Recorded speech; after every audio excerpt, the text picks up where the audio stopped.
Good evening, everyone. Welcome to the 1 hour series. My name is Julia Gorban, and tonight we have a guest all the way from Australia. We have the music director, and he actually wears many hats, so I'll let him introduce himself a little bit more. His name is Guy Simpson. So let's welcome Guy. Guy, thank you so much for Hi being everyone, here. my pleasure. Well, once again, all the way from Australia, we're so excited to have you here. I'm glad we coordinated the time zones. I was But very nervous it, about that. it's a beautiful Friday morning here, 10 o'clock in the morning. Uh, Apparently, we had the coldest day in, I don't know, decades yesterday, but today is absolutely beautiful. So Oh, the, that's the right. It's winter in Australia. winter, yeah, but you would not winter like you guys know. Of course, Winter yeah, for us. of Yeah. course. You still can go surfing, I bet. Ooh, with a wetsuit on, yeah. All right. Well, Guy, could you just maybe introduce yourself a little bit more and tell people what you do? Because there's more than just musical direction that you do, just so everybody knows what kinds of questions they can ask you. Sure. Um, I came to Australia as a child and settled here. My education was in Australia. My education was as a pianist and a cellist and conductor. I did my degree in Sydney and didn't go on with a master's or anything. I got sidetracked into something called musical theatre. And I met lots of lovely people, had a great time, and continued in that genre rather than in the classical piano or in the opera world. Um, for the last 40 years, one job leading to another, and sooner or later you're down this rabbit hole of musicals. So I've loved that, having done a lot of the shows in the 80s and 90s in the very early days. I've been fortunate to become one of the music supervisors that go around doing shows like, well, it was Cats, but Phantom, Saigon, um, those sorts of shows that have been very popular throughout the world. And I've had a lot of travel to supervise those shows. And then, of course, I like to stay in the pit as well and conduct shows that appeal to me here in Australia. Luckily for us, the opera company and indeed opera companies around the world are now starting to do musicals. And so a lot of the Rodgers and Hammerstein and the more classical, if you like, musicals are coming up at the Australian Opera Company, Opera Australia it's known as. And I'm fortunate to be doing quite a lot of those. All right. Thank you for that. Now, the first question I want to ask personally, and we had a couple of other people that wanted to know this, just to have the expectations clear, since Australia does not have COVID right now. Uh, can actors from other countries, such as, but not limited to USA, audition in Australia? Or is it the whole like visa immigration thing? Or can we all literally take off and go? Yeah, no, you can't. No, you have to have residency or citizenship. So you can't, unless the only way would be a unique, a big star that created a Mhm. role that was unique, irreplaceable, and kind of the draw card. I can't. I mean, let me think of someone. I don't know, say Patti LuPone or someone, some Yeah. mega star who was coming out to recreate a role they had created, a unique sort of situation. Mhm. Yes, they get imported occasionally. If we can't cast a role, we will import. But generally speaking, no, it's very closed. Just nothing to do with COVID. It's just the equity Mhm. here has strict rules about employment. Also, and you've got actors equity, it's called in Australia as well, right? That's right, actors' equity. Yeah, All right, because yeah, in the U.S. it's also actors equity, but in Canada I believe it's ACTRA. So I kind of assumed Australia would have its own name for it, but I guess it's the same. Oh well, if anyone's in Australia, they might be able to correct me here. It's called LPA, I think, Live Performance Australia. I'm not sure. Actors' equity is I'm using that as a generic term. It may not be Okay. called that. Well, those watching from the U.S. will sure will sure get it because we have Oh actors yeah, that are. you know what it means. It's the union, the actors union, Yeah. and they look after all their members. Yeah, they're great. Now, what about the UK and Australia? I know we have uh, a few actors that, for example, for Phantom specifically, um, if you have someone do the role in the UK and then do it in Australia, is that also the like big star situation, or is it are the things easier between UK and Australia? No, it's not easy. I can't think of anyone who's been brought over to do Phantom here. Am I missing someone? No. Can you Oh, think of someone? maybe I'm confused. I think maybe it was Michael Levine who said, or somebody else who said, some guy was doing the was playing Phantom in the UK and was brought over to bring to play Phantom in Australia too. Maybe I'm just confused, or No, he's Australian. maybe it's the double citizenship. Who knows? No, well, it could be that, or he's Australian. The guy about to play the Phantom he's totally Australian. He's had a career here. Mhm. He recently played the role in London. Okay, that's I think that's the guy. Yeah. That might be Josh Pitterman. His name is. He's Yes, about yes, that is. Yep, that's who yeah. Michael mentioned. And there were a couple of other Australians in that British cast who may or may not be coming out to play the role. The cast hasn't been released yet, so I can't really Okay, we speak better about not. Yeah. it. Josh has been released. His name has been released. So now, for those actors watching from Australia, if they want to work in the UK, like Josh, what do they need to do? I'm not 100% sure of the process of that.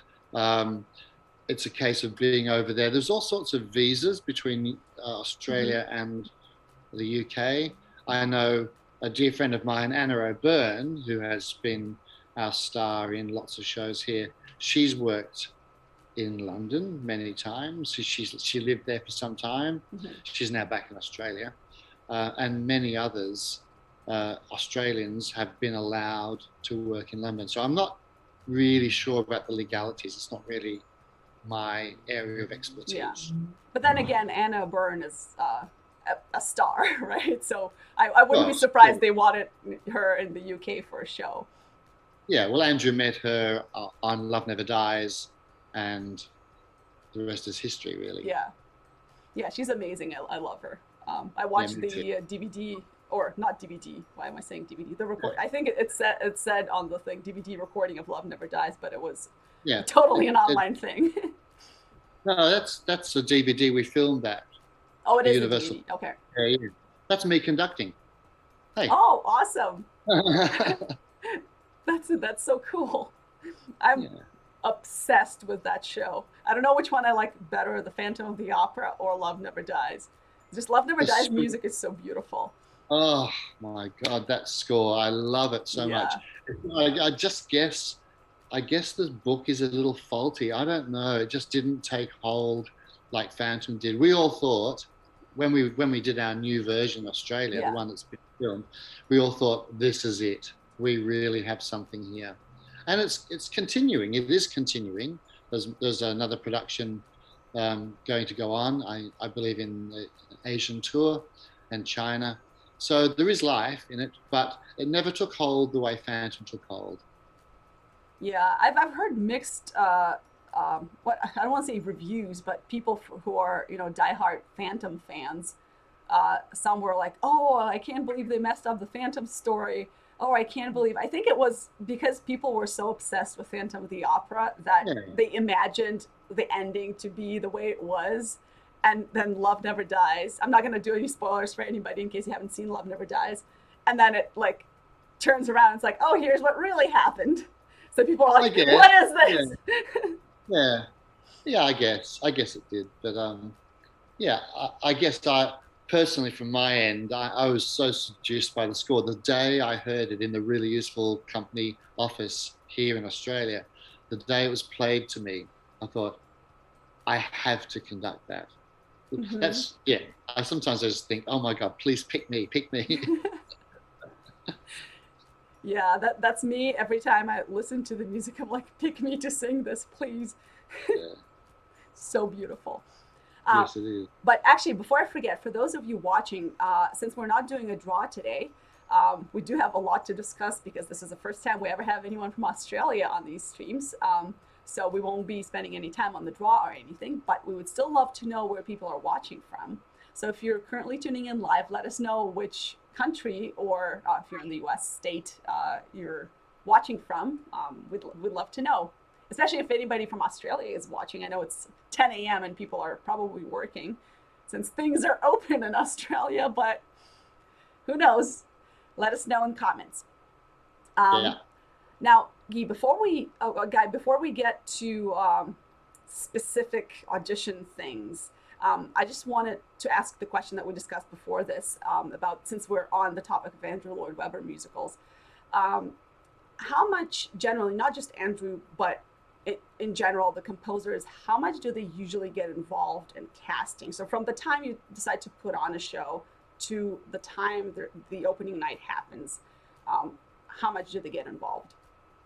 How much do the composers get involved? Yes, or what say do they have in casting? Can they come in and say, "Oh, I don't like that person for this role"? We would in Australia we would do all the preliminary rounds and get down to finals, and we would present to Andrew and to Cameron too if he wants approval. Depends on the license. If the license carries approvals from both companies, in the case of Phantom of the Opera, it does. It carries approvals from the Really Useful Company and from Cameron Mackintosh. So our final few, we hone it down to who we think is truly in the running. Those videos will get sent over for approval. All right, and then it's if it's let's say the composer says, I absolutely don't want this person, but the casting team absolutely wants this person. What happens then? Who has the final say? He does. They do. It's never happened. It's never happened because they appoint a creative team who they know they can trust. Yeah. The director who may have done the show many times before, myself who's done the show dozens of times. If we're talking about Phantom or Saigon or any of those mega shows, they ask us to do the casting knowing that we know what's required. Yeah. All right, so it's what's required to what they like. I mean, I know what Andrew likes, musically speaking. Mm-hmm. Yeah. All right, yeah, I think it's just interesting for actors in general to know how, because I think a lot of us are like, oh, once we get to the final stage and it's like the top two or top three, and you're like, I'm so close to making it. There's also that stage of having to be approved by the composer and the team there as well. Yeah, but only on these sort of mega licensed productions. I mean, when we do an opera, not an opera, when we do a musical for the opera company, that is, say, I don't know, like for example, I did My Fair Lady a few years ago. There was no approval process needed because the director, Julie Andrews, Julie Andrews was in the room with us auditioning, and the choreographer was Chris Catelli from New York. They were in the room with me doing the audition. So we just decided who we liked. There was no video sent off for anyone's approval. Well, I mean, if you have Julie Andrews in the room, it's like she created the character, right? Right, yeah. All right, well, that was interesting to know. And for those of you watching, we are having a composer on one of these streams on Sunday. So if you'd like to hear more about how much composers get involved in casting, join us on Sunday. Now, Guy, let's get more into the audition process. So I know most of the people who watch these streams are from the North America, mostly. So could you tell us a little bit about how auditions work in Australia? So from, I guess, if an actor shows up to the audition room and what happens? Do they have to sign up on the list first? Do they wait? Does it depend on whether you're union or not, etc.? Okay, so what happens normally is producers send out the call, the the announcement of casting, and agents would send or submit clients. And sometimes, depending how wide the net is cast, anyone can submit. Anyone can put their name forward, and we get a pool of, hundreds, 800 to 1,500, say, people in the first round. Now, it's impossible to see that many in person. So normally we would look at CVs and just cull. It's brutal, cull on CV, but we would always want to see recent graduates, because you just don't know who's out there. You may discover someone new and interesting, and that's a wonderful thing. But what we've done recently for Phantom, which was really interesting, and I don't know whether this is something we will stick with, we asked for self-tapes from everyone for their first round, and I watched 870 self-tapes, and the director did as well. The director came from New York, and he was in quarantine for 2 weeks in a hotel. So he was watching them in quarantine. I was watching them from here.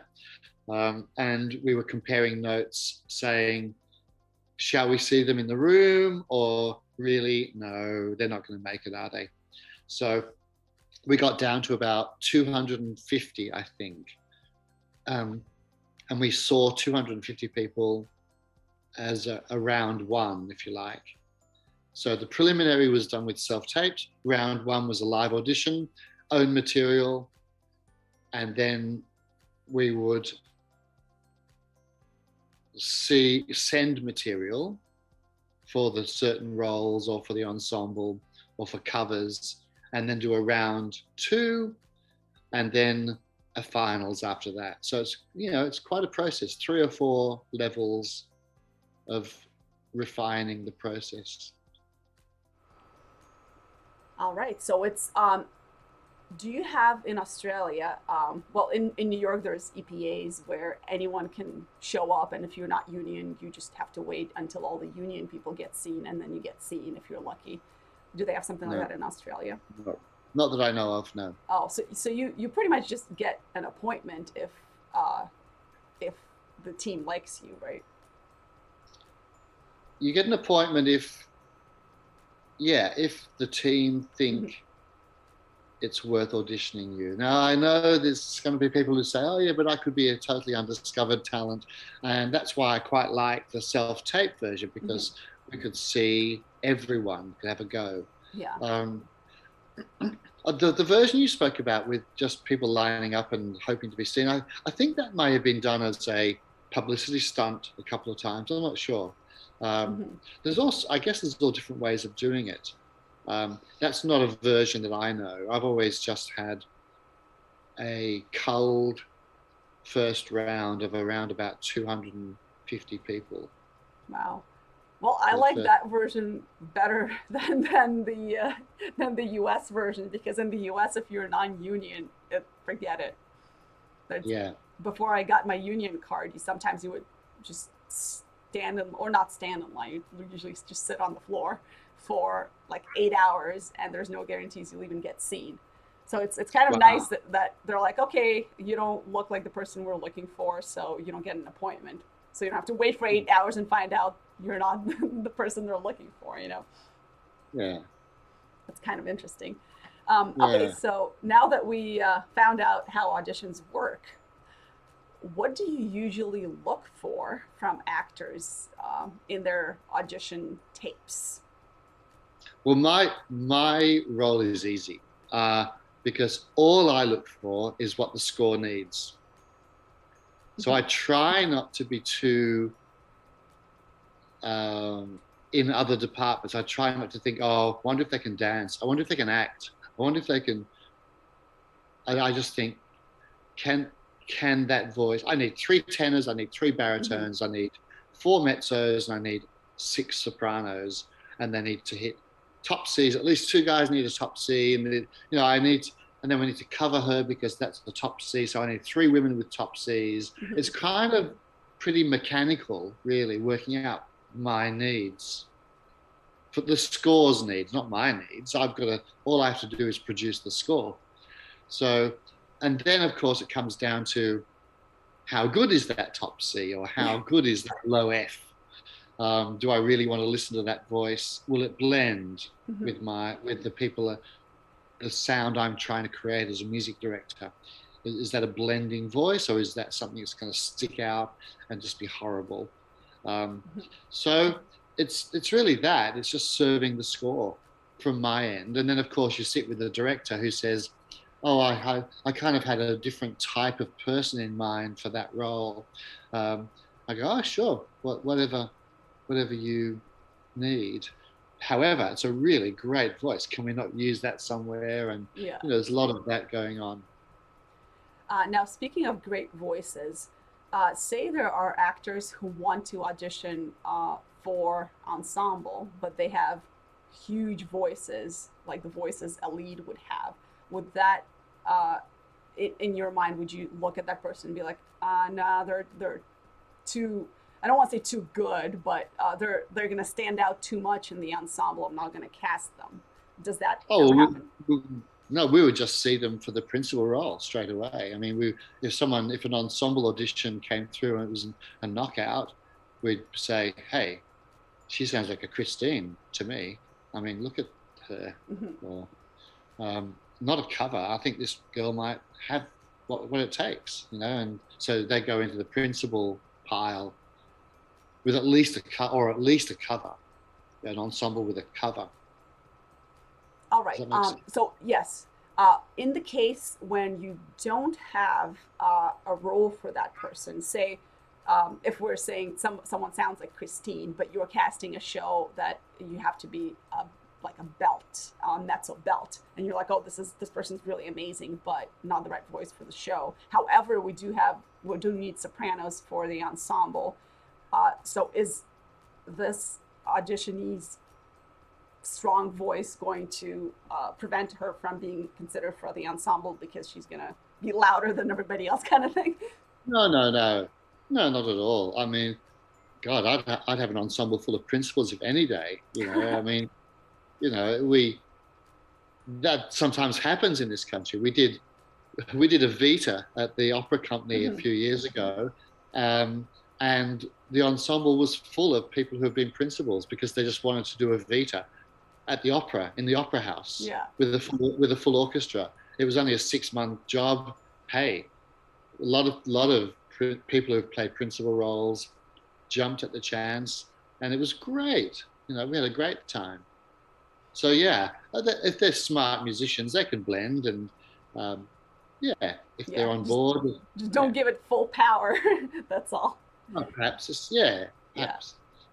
That's interesting to even compare, because I think I totally thought the audition process was pretty much the same in New York and Australia, but it seems like it's quite different, because I've interviewed a few people from New York, and they said sometimes if you have like all the lead roles on the resume, they automatically consider you just for the lead.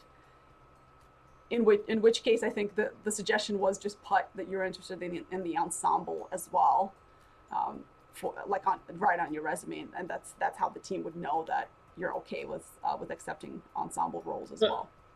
Yeah, but really, in the application process, you ought to say, "I'm also happy for ensemble. I haven't worked for 2 years. Hey, I need a job."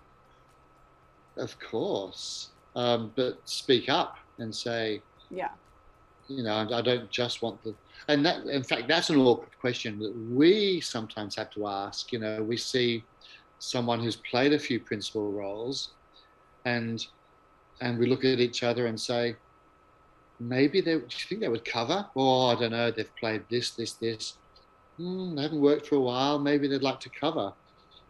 And if you ask the question, we don't ask the question. We'd get the stage management or the agents to ask the question. And sometimes people say, sure, I'd love to be in the ensemble. So it's communication. Yeah, I guess as long as you tell people what you're up for, so they don't assume. Yeah. That makes sense. Although, when someone walks into the room and starts singing, we pretty much know straight away. yeah, you can pretty much know straight away. And as I said before, if you're ending up with loads of principals, at least it's worth asking if they want to cover and be Yeah. in the ensemble. Yeah. Speaking of walking into the room, there's a lot of debate going on whether your audition starts the second you step your foot in the room, or if you guys actually are just like, okay, we're not going to pay attention to this person walking in awkwardly. We only care about the performance. What is it for you? That's a very, very good question. I think it's everything. I think if someone walks in and is frantic, all over the place, disorganized, nervous as anything, and does really dumb things, I don't know. But then they start to sing and they're an angel. You kind of forget all that, or I don't know. I don't think there's any straight answer to that. I think sometimes we've stopped people because nerves are a terrible thing. Nerves, oh my God, people who are even skilled, experienced people walk in so nervous. And sometimes I stop them and say, just have a quick rehearsal with the pianist. We're not listening. I go, hey, yeah, really? And get around the piano and try to soften the situation, try to make them relax. And then get them a bit more stabilized, and then say, okay, now let's pretend we're starting right now. I don't think that matters, but certainly someone who walks into the room confidently, well dressed, like, I know this is not my department, but someone who drags themselves in sweatpants and look like they've just got out of bed, that's not good. Someone who walks in well presented and well prepared, off the book, off their music. Don't hold your music. It's not cool. It just shows lack of preparation, lack of care. So get yourself ready, have your music ready, present it to the pianist, professionally talk through the cuts, come over and find the mark, and off we go. That, to me, is impressive straight away. Then if they can't sing well, first impressions are good, but sorry, thanks. Sorry, you can't sing. That's unfortunate. Okay, two things from what you just said. Actually, before I ask that, let me see what people responded about where they're watching from. Okay, we have someone from Canada. Hi, Irina. We have, of course, from the US. I don't see anybody from Australia yet. But I'm assuming Australia will be watching tonight because it is 10 a.m. there. So I'm assuming people are at work. So I guess we'll see. Okay. But two follow-up questions. Number one, about what you wear. I know this is not really your department, but since you do a lot of these auditions, you can probably answer this. What if you're dressing for the show? So let's say sweatpants are, the show is all about sweatpants. Sure. And you walk into, instead of wearing like a nice dress or something, you're like, okay, I'm going to be wearing sweatpants on stage. Is it okay in that situation? Yeah, no. As soon as I said that, I thought, hang on, you can't be that judgmental. Of course. Yes, of course. I guess I don't do those shows. I generally don't. Or whatnot, yeah. Yeah, I don't do that kind of stuff. So I guess it's not a blanket statement that could be taken as quite as literally as I said. I guess too, I am a little old-fashioned, and I try not to be, but I just am, and I embrace it. And I just think presenting oneself in the best possible light is really important. I think it shows respect, it shows preparation, and it shows that you want the job. I know that's all old-fashioned stuff. I'm so sorry for everyone who's not on the same page, but that's just where I am at. I'm in my mid-60s now, so it's kind of, you're asking an old guy these questions. Well, actually, that's exactly what everybody else has been saying. Well, the people who work on the other side of the table, the casting teams, everybody said be yourself, but also be presentable. Don't look like you don't care, you know. Yeah, being yourself is so important. If you asked about if someone gets up there and sings beautifully in a genre that just isn't the show, Hmm. it's you're not going to make it. It's just you can be. I sometimes say that you can be the best apple ever, but if we're looking for an orange, Yeah. we can't take apples, and that's usually unfortunate. Again, that sometimes shows that the people haven't really done their research Hmm. about the show. And this is another. Should I keep talking, Julia, about this sort of stuff? Yeah, of course, of course. Yeah. That's what we're here for. This is my other soapbox topic, if you like, is that you must do your homework. Listen, listen to the show and know what it is, know what its essence is, know what the musical genre is. And if you're auditioning for a semi-classical Rodgers and Hammerstein show, you can't come and sing a song from Hair or Rent. You just cannot do that, because to me, again, even if you're the greatest rock singer in the world, it just shows that you've not done your homework and you haven't thought about this show and what the show requires. And these days, of course, with the internet and Wikipedia and countless articles online and YouTube videos, there's plenty of scope to research a show and just see what the characters are, and at least have in your mind an idea of your suitability. That's it. All right. Well, that's great advice, which leads me to another follow-up question. I have a lot of follow-up questions today. Um, I'm not sure if you guys do this in Australia, season auditions. So when you audition for a bunch of shows at the same time, or do you only do one show at a time? Yeah, like summer stock kind of thing, you mean? Is that what summer Um, stock is? I guess, but also in the U.S., sometimes they do seasons auditions. So they're like, okay, this theater is doing 5 different shows, and it could be Phantom, Hair, Rock of Ages, and Cinderella. Like Oh, totally different styles. Is that something you guys do in Australia? no, I've never done that. No, No, okay. Because in New it's a York, it's small, yeah. Go ahead. it's a small world here. We only have a few theatres, and there are about 3 or 4 theatres in Sydney, 3 or 4 in Melbourne. They're always full, Hmm. mind you, um, but there aren't a lot of productions. So it's very specific. We know what's coming up, and the I mean, auditions are yeah. specifically for that production. Yeah. Yeah. See, that's great because in the US, sometimes they have auditions, and you have to come in and sing, well, something in the style of the show, but then they're doing 5 different shows, one of which is like classical singing, one of which is rock, one of which is Disney. And you're like, well, what do I sing? Especially if you're right for more than, one type of show. Yeah. So I guess this question doesn't apply to you, but we've discussed this with a couple other music directors from New York, and what they Yeah. recommended to sing. Um, Right. so what Uh, if? yeah. Look, you can only sing, on that song selection. You can only sing what you're right for. Mhm. It's just it's so fake when a legit kind of soprano comes and tries to belt something and be jazzy. You go, yeah, no, that's just not right.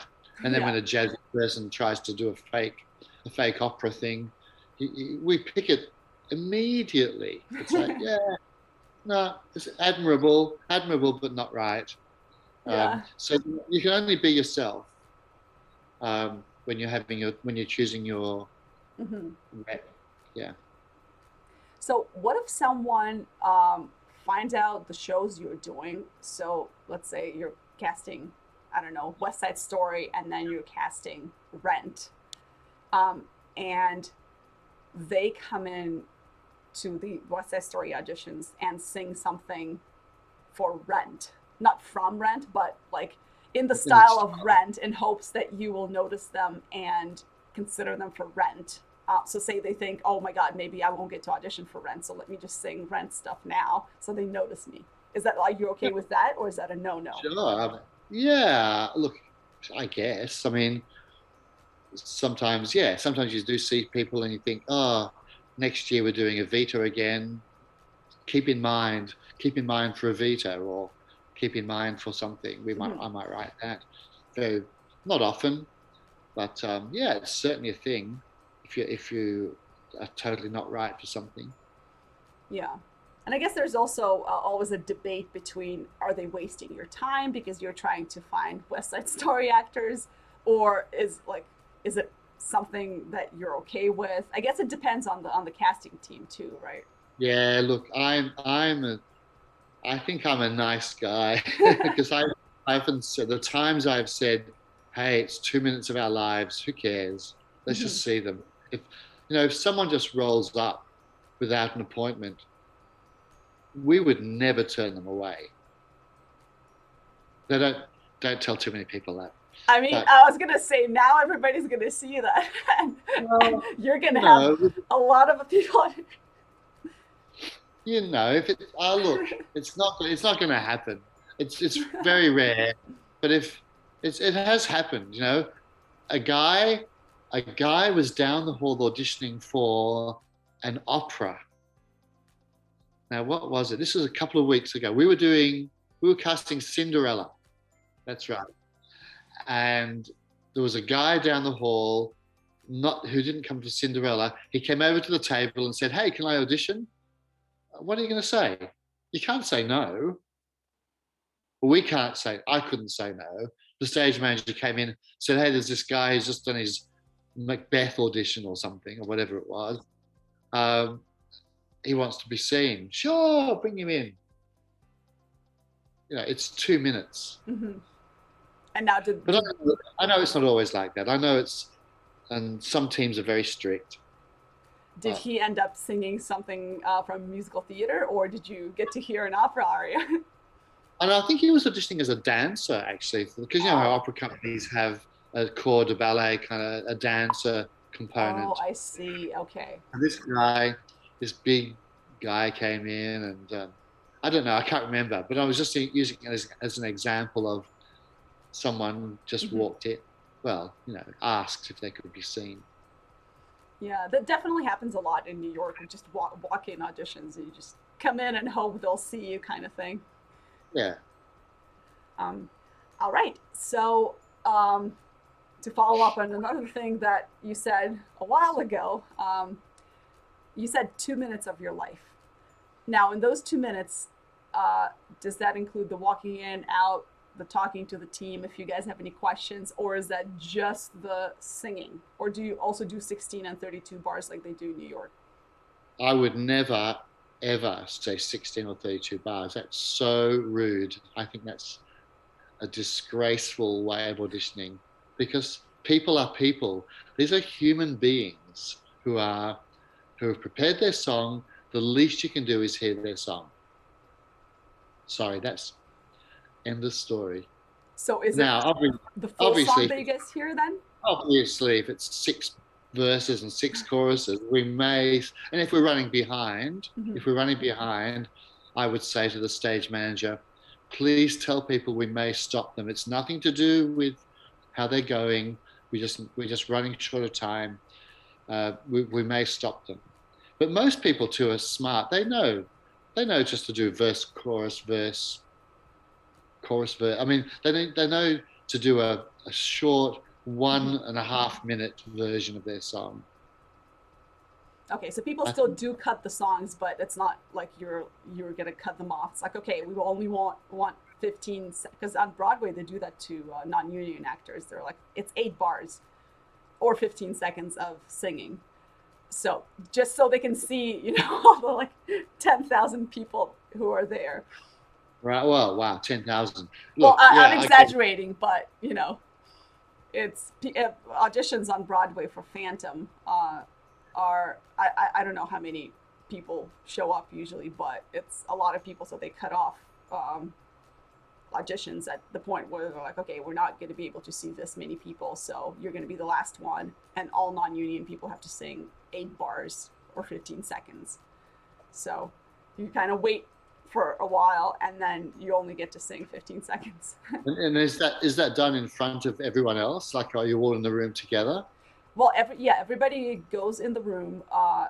If you're non-union, you have to sign your name on the non-union list. If you're union, you go on the union list, and whoever is union gets seen first, even if the non-union showed up 2 hours before you. You're union, so you get priority. Then once all the union people get seen, then the non-union people get seen, and at that point they say, okay, the casting team only has 2 hours left of the auditions. So in order to see everyone, we need people to just sing 8 bars. They just make it like a big announcement to everybody. Yeah, it's brutal. Yeah, whatever. I mean, if that has to the way it has to happen, it has to happen. It's just I've never ever known that here, This and is I wouldn't do it. I would say no. I'd get someone else. Not interested. see, this makes me want to be in Australia even more. You get to sing the whole Oh, song. Oh my god. me being old and grumpy, you know. Yeah, that's just it's unkind. I think it's just horrible. Anyway, Yeah. you don't get long. You only get 2 or 3 minutes. 2 or 3 minutes. That's still not very long in the first round.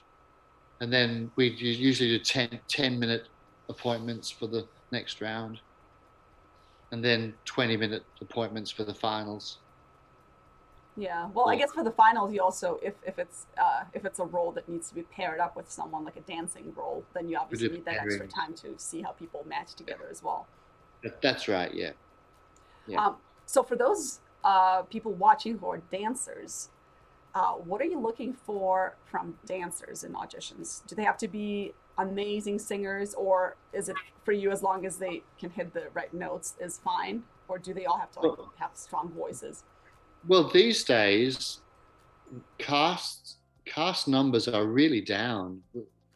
The shows are getting less and less cast members, and so therefore there's no such thing as a singer or a dancer. They have to be able to do both to a very, very high level.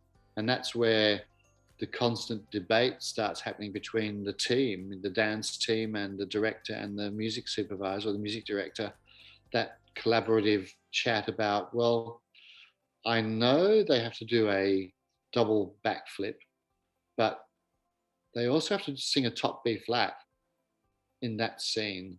So what's our way forward here? How do we resolve this? And that's very, very difficult.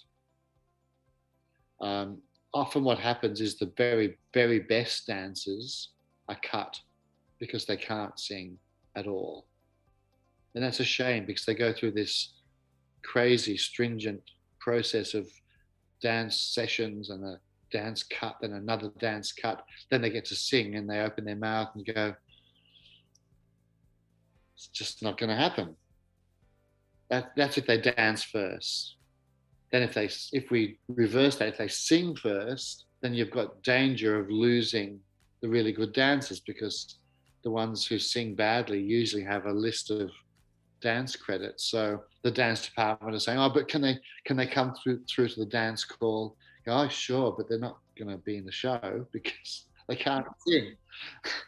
So it is a constant juggle, and we're going through it in a good way. We're going through it on Cinderella. We're still juggling some of the final cast members because the requirements from all the team are excuse me, are very difficult. So excuse me for a sec.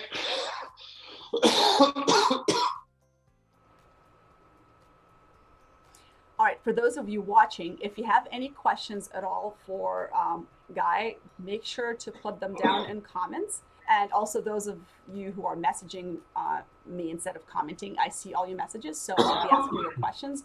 We do have about 15 minutes left of the stream, so I see some questions here. We'll get to them for sure, so no worries. But if you have any other questions, make sure to put them down in comments now. Otherwise, we might not get to them.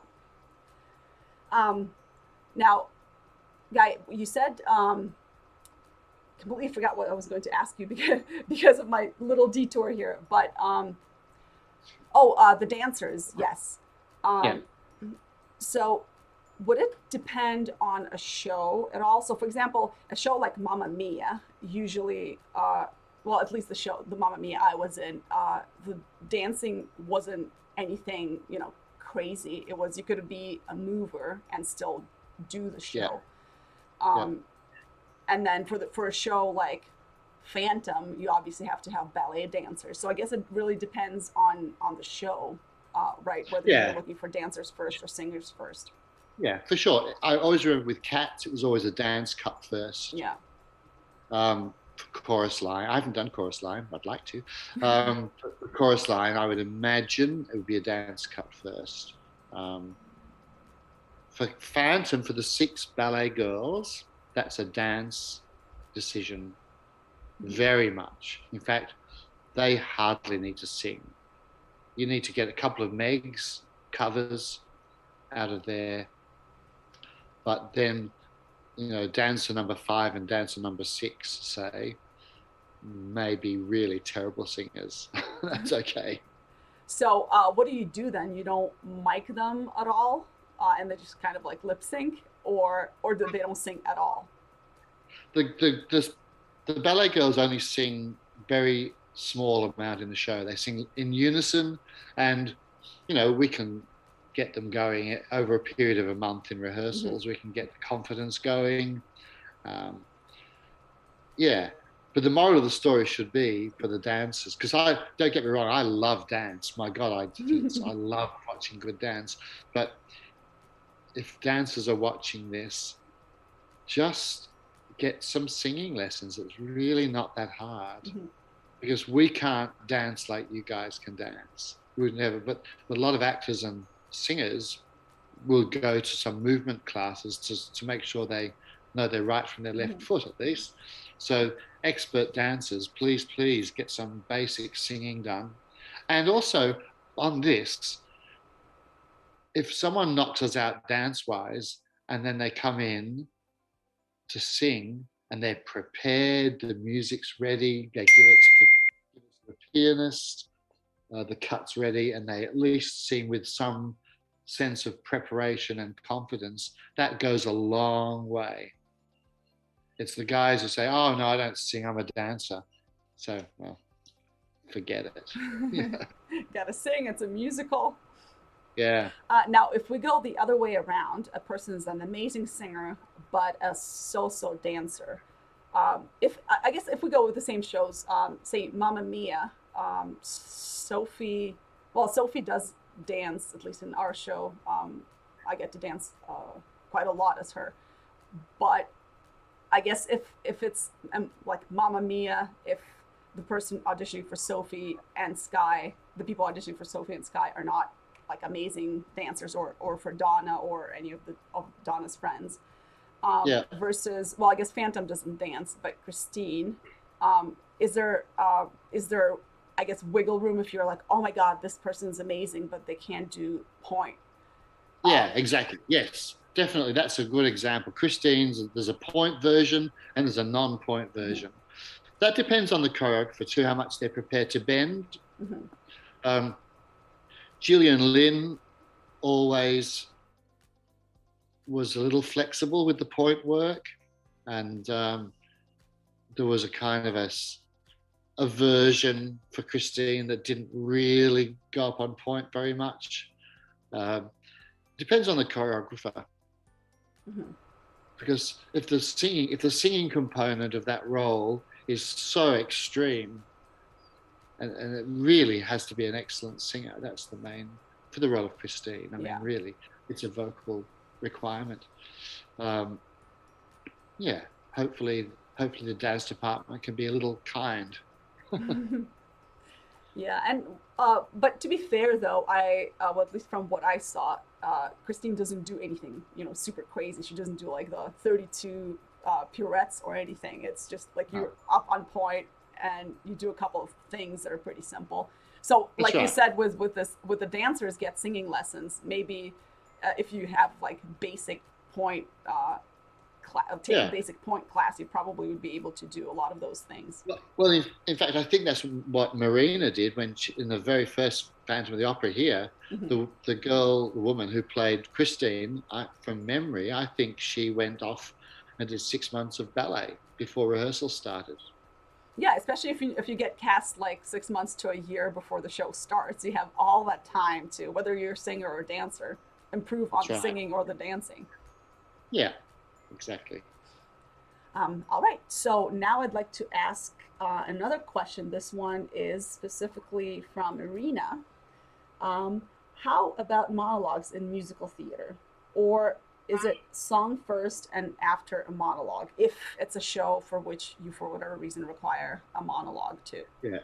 Monologue would be, or we call it reading. Reading would be at the recall, at the next, not in the first round. So if you pass the first round and we say, I think she's a fill in the role, send her the music and the sides. So the reading and the music would be sent out to the person, and then in the next round they would do both. All right, so I guess in Australia it's kind of like the US too, in that way the musicals usually just ask for the singing and no monologues. It's the straight plays that require the monologues, correct? Yeah, well, principal roles usually have a bit of talking in them. Hmm. Um, and then, of course, if it's ensemble, they nearly always have to cover. Nearly everyone in the Yeah. ensemble has to cover something. So we would definitely, everyone would read. Not ballet girls, but yeah, And I guess once yeah, again, that depends if your ballet girls turn out to be amazing singers. Who knows? Maybe you want them to cover something, right? yeah, Because it yeah, depends from exactly. production to production. But yeah, Yeah, I guess for Irina, the musical theater usually, at least I know in New York, and it seems like it is in Australia too. You don't really do a monologue for your initial audition. And once again, it goes back to the seasons auditions, or when they're casting more than one show here in the U.S. I know you guys don't do that in Australia, but sometimes oh, they're like, "Oh, do a monologue and a song," and then you got to oh, choose. oh, you also, Irina, you mean a monologue of your own choice? Yeah, never. I've Mhm. never heard that. It would be something that would be sent to you Yeah, in music theatre. Yeah, yeah, and it's the same thing in the U.S. It's for musicals, you usually just sing, and then if they're casting a play as well, they might ask you for a monologue and a song. In which case, so far, at least on these streams, the directors and music directors said just do whatever you feel comfortable with, the most comfortable, or your strongest piece, or whatever you want to do first. So if it's a monologue, do the monologue. If it's singing, yeah, do the singing. I personally always sing first, just because after you talk, it's harder to sing sometimes. Depends on how intense your monologue is. yeah. All right, so we are almost nearing the end of the stream. Um, so I usually ask everyone this, but Guy, could you um, give actors or actors, singers, dancers some tips, or like something that you generally would say are the main takeaways, or like must do's or don't do's for the actors? Yeah. Definitely do your homework, research the show, work out what style it's in, and be prepared to sing music in that style. It's so important to come into the room and sing something in the correct style. Um, Having said that, you should all. I always recommend everyone has a book, a folder with 5 or 6 songs, and pretty much carry it with you everywhere. I mean, I many times have said, "Oh, I've got something else," and if they go over to the pianist and say, "Let's do this," ready, slightly different song, I might say something like, "Have you got a funny song? Or have you got a more lyrical song? Have you got a jazzier song?" Just have a portfolio of songs ready to go. It amazes me. I can't believe the times someone really good has sung, and I say, "Oh, something else?" And they say, "Oh, I haven't got anything else." I only found out a bit about this last week, or dumb things like that. I think you've got to be audition ready always. I'm not saying you take it to the supermarket with you, but I would have in the bag the folder of songs ready to go. And, there are coaches around who can help you with that, who can get yourself 5 songs in your key, all marked up with the cuts. Does that make sense? Do people do that in the States? Yes, except I personally haven't counted, but probably like 20 songs. And Wow. because you're supposed to have 2 contrasting pieces for each time period, if I may say so. So the 20s to 30s, 2 songs for that. 30s to 40s, 2 songs for that. Then modern, 2 songs for that. And then if you want anything additional, like I sing opera and classical music too, so I also have a lot of like a coloratura piece, an opera in Italian, or an aria in Italian, aria in German. And if you do anything else like rock, you would have, I don't really sing rock, but if you're a rock singer, you would have specifically a rock song. Yeah, well, that's a lot. 20 is a lot. That's great. I mean, amazing. But from from my experience, just a 5 or 6 is a good starting point. Yeah. But I only say that because people walk in, really good people walk in and sing their song and have nothing else available, Yeah. and it's like, oh, really? Anyway. Yeah, and usually it's a good thing when you guys ask us to sing something else, right? Because you like the first piece.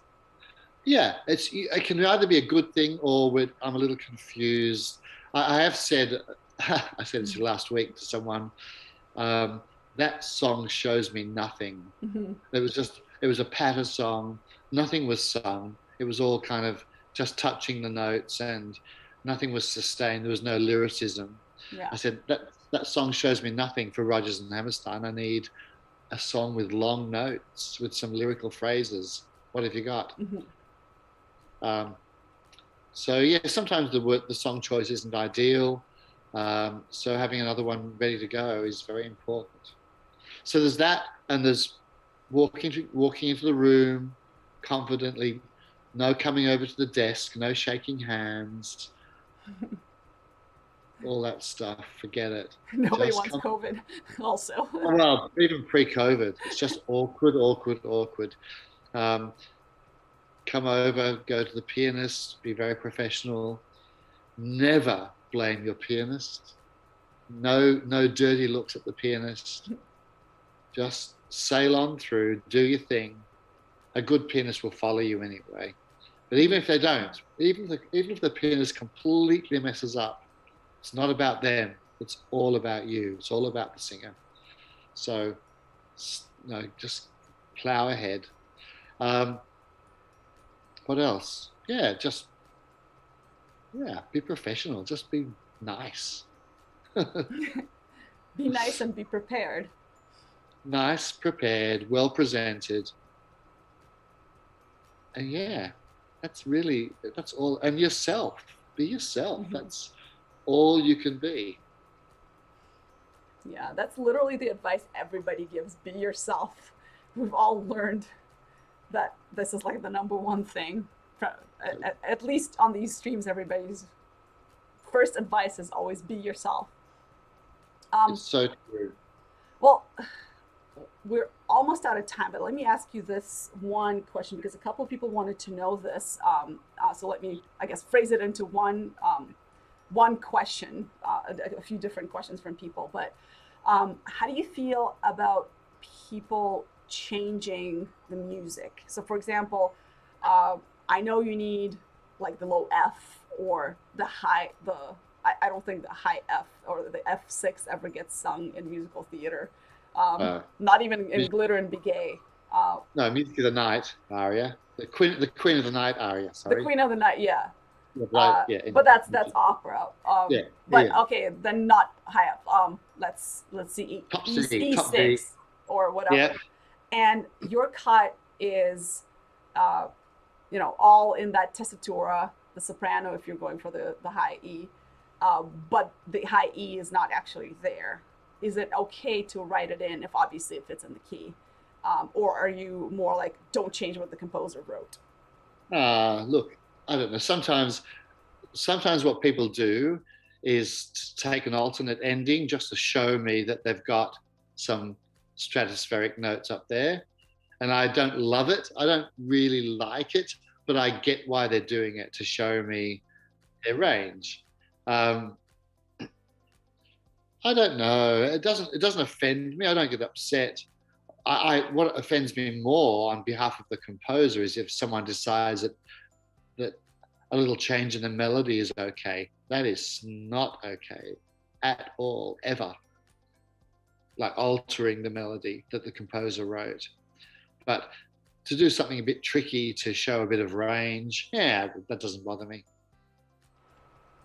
Well, now I have to ask this because because I don't know if what I'm doing is wrong, but like this is specifically selfish question for me that I'm sure other people can benefit too.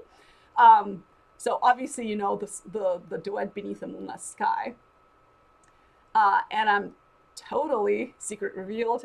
I use that for auditions because you know there's 32 bars that you can pick, and I specifically use the end where it goes, it changes keys and goes higher.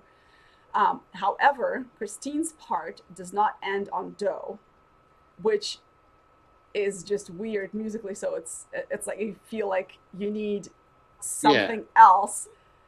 And then Phantom sings the same thing, and he ends on do. So that's fine. Is it Yes. okay for me to change my last note to do? Of course. Okay. Yes. And I'm saying do because I don't remember what the actual key might be in G. I don't know. I don't remember. Tonic. Yeah. No, of course. That's different. No, I'm talking about sometimes people think it's okay mid phrase to put a little ornamentation thing or change a note. Oh. You know, yeah, it's unnecessary. Okay. They may have heard. I mean, this is the other thing, that people may have heard different pop versions of songs or something, which have taken liberties, and the score doesn't do that. But I would say always go to the score, see what the score does. All right, got it. Yeah, so it's minor changes at the end are okay, but as long as you're not like, I'm just gonna rewrite these 4 bars and make up my own melody. Yeah, no. Yeah. Okay. All right. So let me just double check to make sure we asked or answered everybody's questions. I think we did. We also had some people submit questions in advance, so I made sure to combine them all into one.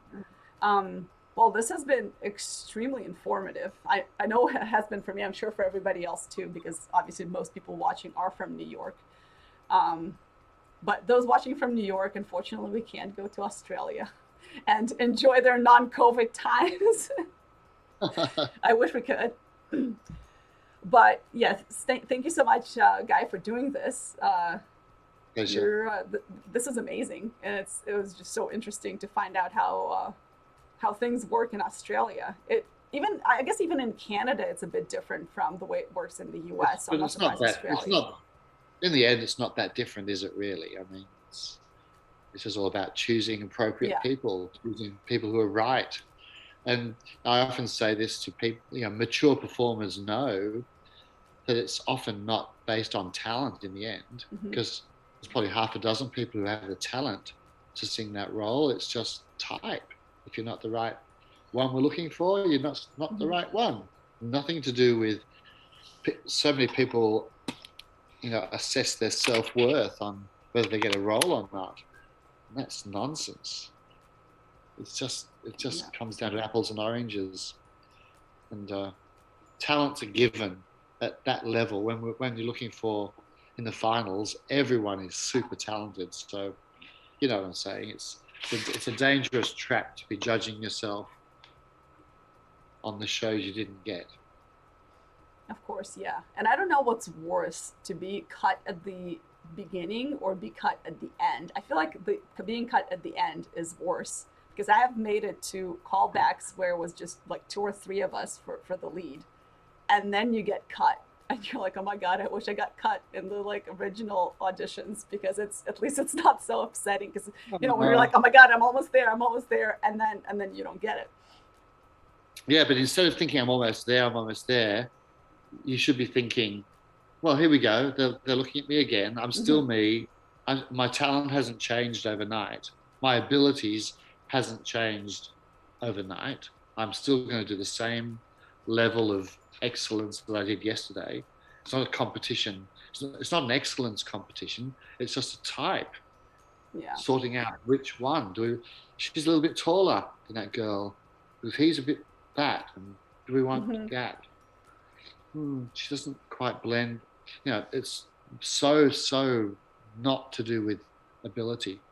Yeah, and it's especially for roles that you get paired up with someone, especially like romantic leads. It's usually if the guy is always cast taller for for whatever reason, and if you're taller than the guy, you're like, okay, sorry, you're an amazing singer, but you're taller than the romantic lead. Goodbye. Yeah. But, all right. Well, there's obviously many things to consider, but you're right. At the end, it's the exact same thing in New York and Australia. I guess the process is a bit different, and I kind of like the Australian process better. I think, where you just get an appointment, don't have to wait in line all day, and you get to sing the whole song. That's amazing. Well, yeah. Or almost the whole song, but yeah, at least more than 8 bars. Oh yeah. I'll take that. All right. Well, thank you everybody for watching. And thank you guys so much for doing this all the way from Australia. No worries. Really appreciate it. My pleasure. Okay.